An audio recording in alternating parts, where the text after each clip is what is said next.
out here and we're at this particular yard, and standing behind me is this this maple tree. And this maple tree is beautiful. You can see it's got a nice caliper to it. It's actually multi-trunk. It's got 5 different trunks here. Big maple tree here. But what do maple trees do? Maple trees have roots. And those roots typically are very shallow roots, as you can see here in front of us. This particular property, this tree's been here a really long time, and you will see these roots are rising to the top of the ground. And these roots cause issues. These roots cause issues for multiple things. One is, as you can see in multiple places, where the lawnmower is basically cut the top of the tree off. When you cut the top of the bark off like that on a particular tree, it allows disease and bugs and insects to get inside of the tree. And so you want to keep that in mind. Particularly, you also want to know what kind of trees you have in your yard, or particular trees that you're planting in your yard. Are they deep rooters or are they shallow rooters?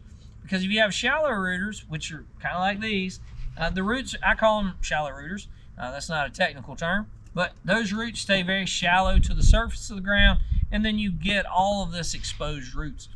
Grass can't compete with trees, so grass eventually dies out. And then there's shade under these trees, so then you get shade, no grass, and now all the roots are showing. A lot of times people run over them at 90 miles an hour with the lawnmower, and it just eats the top of them up. The other thing it does is it damages your lawnmower, and then you got to make those expenses. So keep that in mind. One of the options to fix this is you can bring dirt in here and put dirt over the top of this area.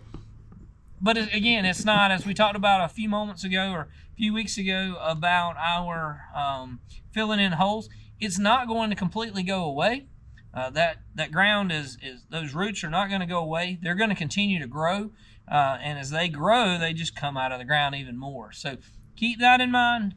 Keep in mind, one, selection of the plant. Make sure it's the right one. Make sure, too, that it's planted at the right depth. There are trees that we find all the time that are planted too shallow. They result in this. And then if you do have this issue and you like the tree, but you don't want to, say, Terry, I don't want to cut my tree down. I love it.